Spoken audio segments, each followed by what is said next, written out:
There is so much that we could say about the Mother of God. The Church has been reflecting on her life, the mystery of her life, the grace that she displays for 2 millennia. And it would be impossible to recount everything that we've ever said about Mary. But there are 2 aspects of the Mother of God that I'd like to talk about. And both of them are under the theme of reflection. Mary reflects God, and she reflects us. I'm going to start with her reflection on us. Every time we celebrate Mary, we are celebrating what God is doing for us. Mary is the perfection of humanity.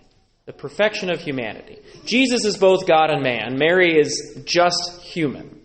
So we can look at Jesus and we can say, he's got that God part, so I don't know how much of his humanity I share, and there's doubts there. But there's no doubt with Mary. Mary is fully human. So what we see in Mary is what God desires to do in, with, and for us. We see in Mary that she was conceived without sin. Well, God desires that we also would be recreated without sin. What Mary experienced at her conception, we experience at our baptism. We see in Mary that she's assumed into heaven. Well, God also wants us to be with him, body and soul, in heaven for all eternity.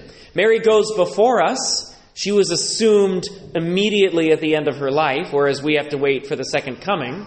But nevertheless, in Mary, we see what God desires to do in us. He desires the resurrection of the body with him for all eternity.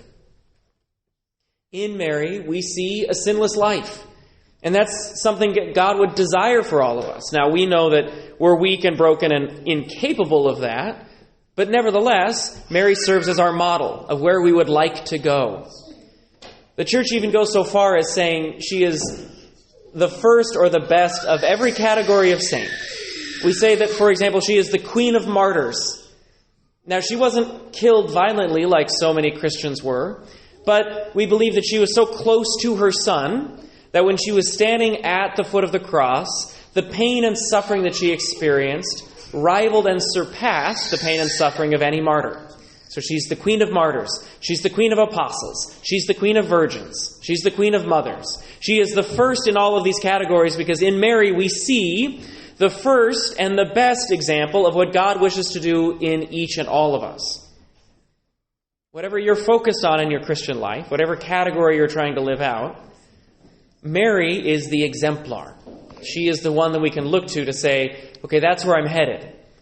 And not by any merit of hers, but God gives us Mary as an example so that we know what God wishes to do in us.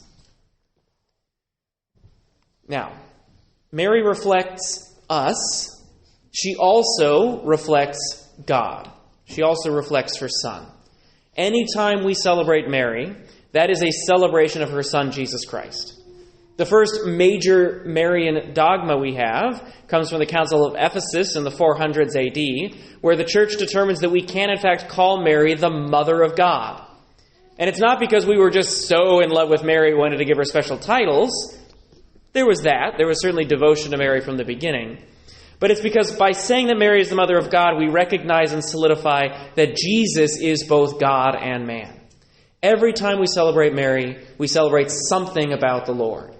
Again, in her Assumption, we see mirrored the ascension of Jesus, but Mary passively where Jesus was active. In her Immaculate Conception, we see Mary born without sin, reflecting Jesus taking away sin from the world. The way theologians will often put this is Mary is the moon where God is the sun. God is the source of all of the grace and the power and the energy. But Mary reflects that back to us. Mary is the mediatrix of all graces, is what the Church will say, which is to say that she is a mediator. Mediatrix is just the feminine form of mediator. She's a mediator asking for grace for all of humanity. Jesus sits at the right hand of the Father praying for humanity for all eternity. Mary does something similar. She prays for humanity for all the graces that humanity needs, the mediatrix of all graces. When we look at Mary, when we ask how she fits into our tradition, we don't want to say, she's we don't want to give into everything the anti-Catholic rhetoric would say about Mary. We worship her as a god, or she replaces these pagan deities, or whatever else. Mary is so much better than that. She is the perfection of humanity, our exemplar, the one that we can follow and the one we can honor. She is also a reflection of the Lord. And just as we want to live in the sunlight at all times, it's also helpful to have the moonlight too. It's helpful to have Mary praying for us. It's helpful to be able to go to her, the Mother of God, when we need that feminine, motherly figure to pray for us. It's helpful to go into her arms and to say, Mary, please hold me and offer me to your Son.